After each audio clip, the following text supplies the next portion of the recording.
Hello and welcome to this week's Beyond the Panels. We are still firmly entrenched in Halloweenery, so this week I am doing some zombies. So my first one is, I guess questionably a zombie. He's still a dead body, he counts. He's a science zombie. This is Junji Ito's adaptation of Frankenstein. This was up for an Eisner nomination last year for translated work. He is one of the best known names in horror manga, and his art is very well known and super creepy. So this has not only the adaptation of Frankenstein, it has some original stories in the back of it as well. He's known for Tomei, which is like this ageless demonic woman that enraptures men into insanity, and Uzumaki, which is a really creepy horror story about spirals. So any of his stuff is super unsettling, except he did a wholesome one about cat ownership that's vaguely cute. But yeah, his stuff is super creepy, so if you like horror, definitely check him out. My next one is Afterlife with Archie. If you're familiar with the Netflix show Chilling Adventures of Sabrina, that's actually based on a comic book, and that has the same creative team as Afterlife with Archie.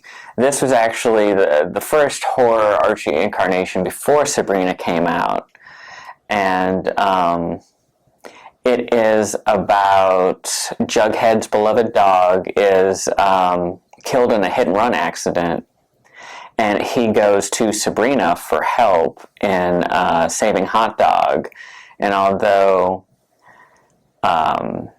Sabrina's aunts warn her against the black magic of necromancy, she does it anyways, which leads to a terrible zombie outbreak.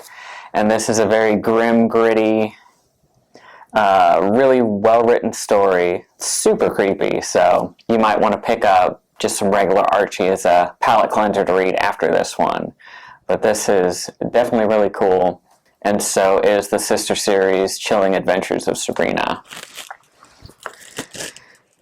My next one is by IDW, and this is sort of like a maxi series that overarches a lot of their titles. We have 3 books of it. It's called Infestation.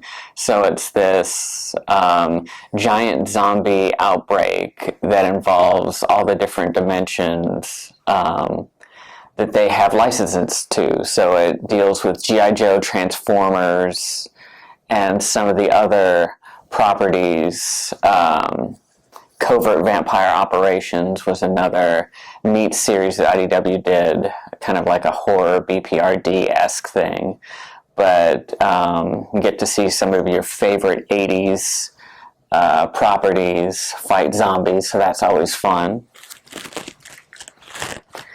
And on more of a superhero bent, this is from my favorite run of Green Lantern from, several years ago.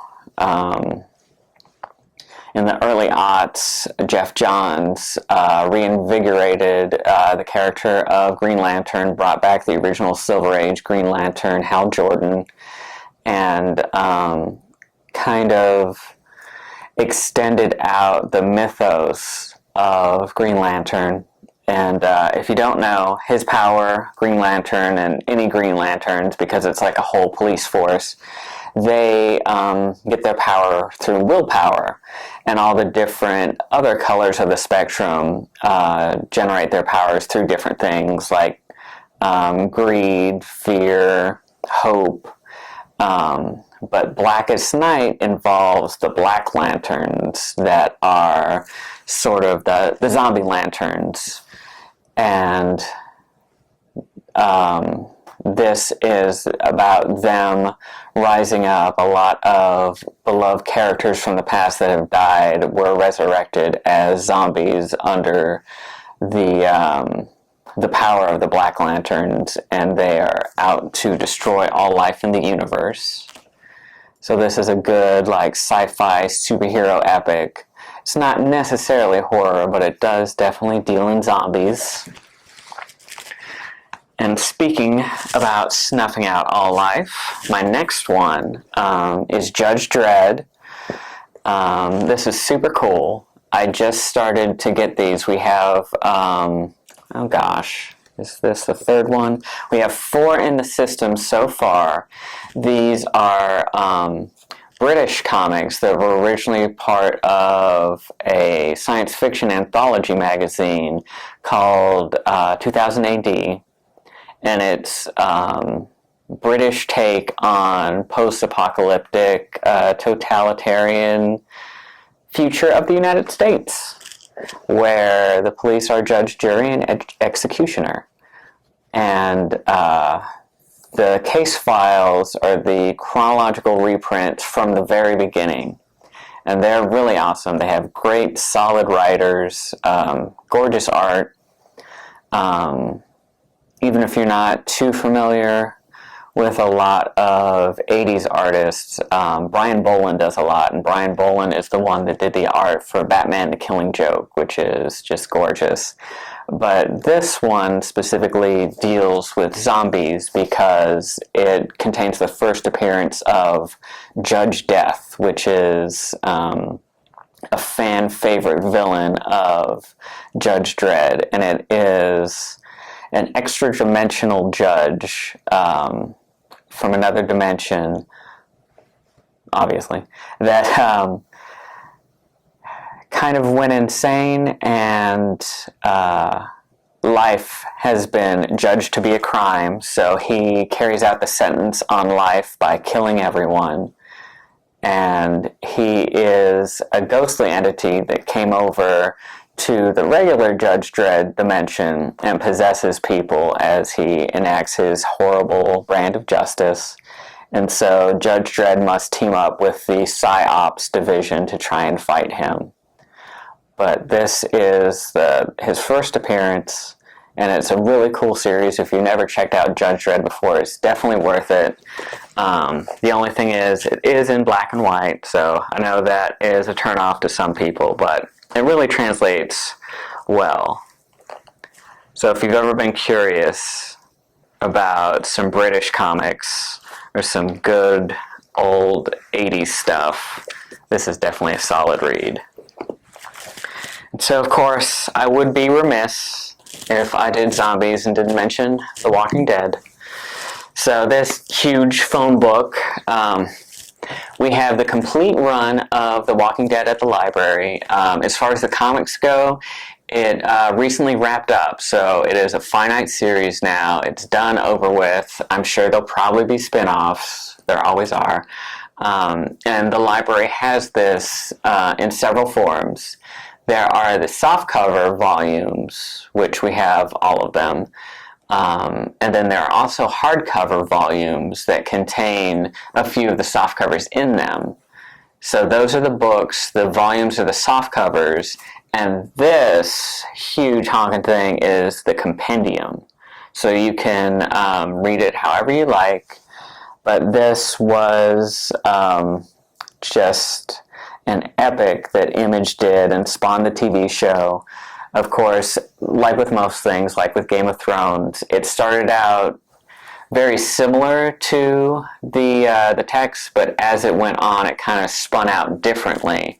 So, and also, speaking of Judge Dredd and that being black and white, Walking Dead has always been in black and white because they wanted to keep that George Romero, Night of the Living Dead type feel to it. So it's been described as a zombie story, of course, because it's about a zombie apocalypse, but it's more about humans being monsters and the interpersonal relationships between humans than it is about the monsters themselves, which is an interesting dynamic. So what would happen if the world ended and you had to deal with that? But yeah, this is a great run and definitely worth it. And my last one, since we've talked about science zombies and magic zombies and all that good stuff, here are some good old-fashioned voodoo zombies. So this is an 80s story of the Punisher, and he is down in the Big Easy, New Orleans, and fighting a mob boss that is also a voodoo priest. So this is a fun, cheesy story of the Punisher fighting zombies and out in the bayou dealing with swamp magic and all that good stuff. We do have a nice run of Punisher at the library, both some of the 80s stuff. I do have an adaptation of the super cheesy Dolph Lundgren 80s movie that's really glorious, and I do have some of the more modern Garth Ennis stuff that's really critically acclaimed and messed up, but really fun. So I hope you found some new interesting stuff this week. As always, be sure to like, comment, subscribe, and I will see you guys next time.